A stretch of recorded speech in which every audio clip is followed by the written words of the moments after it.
Assalamualaikum and hi. Today we want to present about our experiment 4 that is about electrical resistance and Ohm law. Ohm law is the most fundamental equation in electric circuit analysis. It states the amount of electric current flowing in a circuit. It is directly proportional to the voltage and applied to the circuit and inversely proportional to its resistance. The first person who verified Ohm law is a German physicist that is called Simon Ohm. Ohm law states the relationship between electric current and potential difference.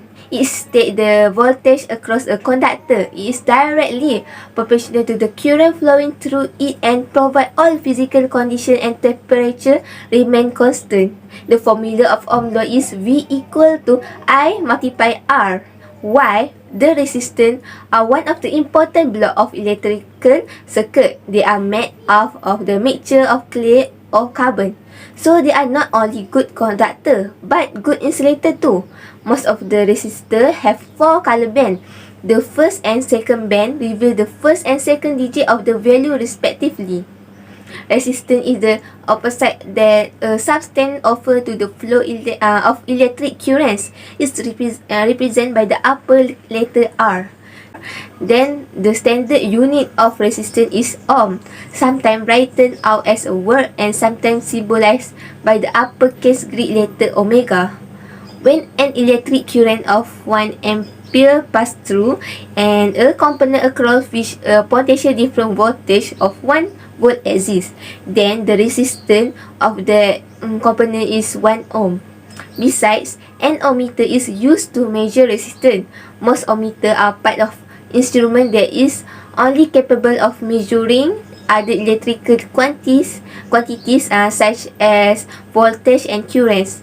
They are typically called multimeter, and since they are usually have a digit display, they are also called is a digit multimeter or DMM for short.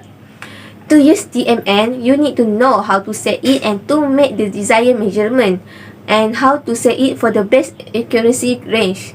So, in this experiment, the main thing is about use Ohm law to find the resistance by the given resistance which use ohmmeter. Okay, so what is the main objective for this experiment? Firstly, the objective of this experiment is to determine the resistance of a given resistor and then to learn how to practice the Ohm law in laboratory work.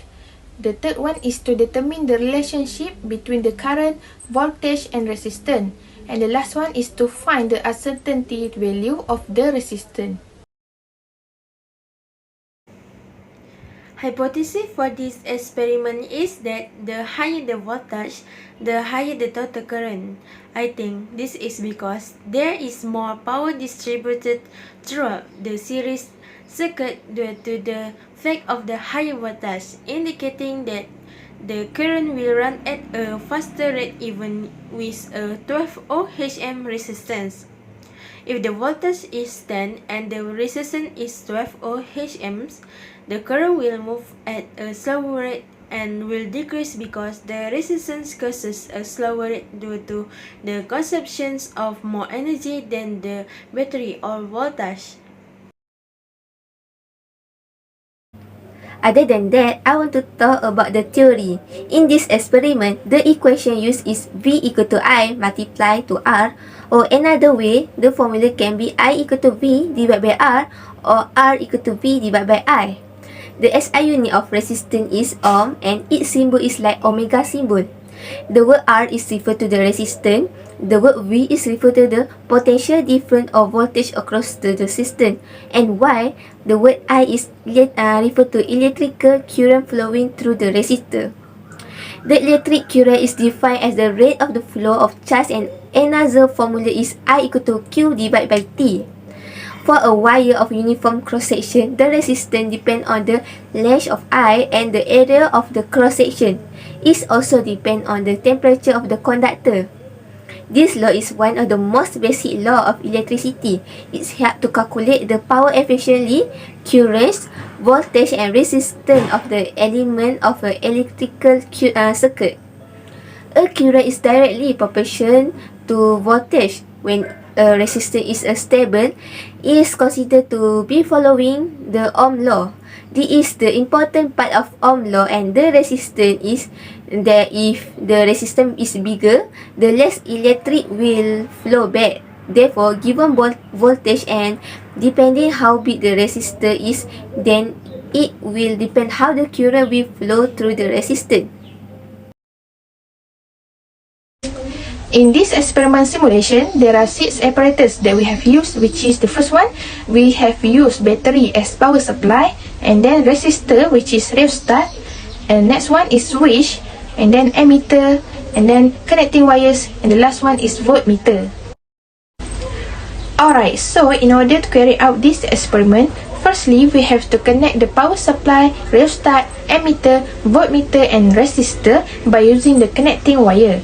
Secondly, we have to place the ammeter in series with the resistor, while the voltmeter we place it in parallel with the resistor for this circuit to function it properly.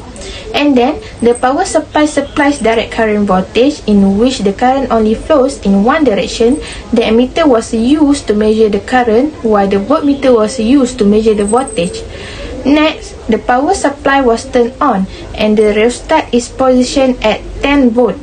After that, we have to observe and record the value at the current at ammeter and potential difference at voltmeter in the data table. Next, we have to repeat the step number 4 and 5 by increasing the value of the rheostat to 20, 30, 40 and 50 volt. And then, construct the graph of ammeter versus voltmeter and determine the resistance from the graph. Next, we have to compare resistance value from the graph with the resistance value that we were being measured directly by using the ohm meter. Lastly, we have to calculate the value of uncertainty of resistance resulting from the constructed graph.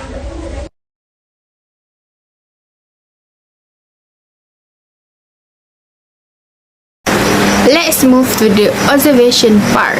In this experiment, we managed to observe 2 things. Firstly, voltage and current reading depend on the position of the rheostat. It means that if the rheostat increases the value of ohm, then the voltage and the current reading will decrease. Second, the smallest reading of voltmeter is 0.83 volt and the biggest reading is 2.50 volt. Besides, the smallest reading recorded by ammeter is 0.08 ampere. Meanwhile, the biggest reading is 0.25 amperes. Now, as you can see, it is a data sheet that we collect based on simulation experiment. We took 5 readings of voltage and current as we changed the position of the rheostat 5 times. It states here that if the position of the rheostat is 10 ohm, then the voltage will be 2.50 volt and the current will be 0.25 ampere. But if the rheostat is 20 ohm, then the voltage and the current will be 1.67 volts and 0.17. For the 30 ohm, we got 1.25 volt and 0.13 ampere. Next, for 40 ohms, the voltage is 1, meanwhile the current is 0.10 ampere. Lastly is 50 ohms. The voltage reading is 0.83, meanwhile the current reading is 0.08 ampere. From this data sheet, we know that if the position of the rheostat increase, then the voltage and the current reading will be decreased. Based on the data sheet we found before, this allows us to plot a graph of V against I where we will get a straight line shape. Function of the graph is to find the unknown rheostat by finding the gradient of the graph. It is because by using a formula of R equal to V divided by I is not accurate compared to this method. So this method was used to find the unknown rheostat. The theory states that unknown rheostat value is 10 ohms. So we need to find out if it is same to the theory. So 2.5 divided by 0.25 and we will get 10 ohms. In conclusion, using Ohm's law, experiments were carried out to calculate the different link resistances for wires conducted of the same material. Using a general method to determine obstacles, we can examine the oppositions fastened as a function of resistance and wire length. Ohm's law is another method for estimating resistance. Experiments were carried out with various voltage values including 1 voltage, 2 voltage, 3 voltage, 4 voltage, and 5 voltage for two different wire lengths. The current value is the recorded.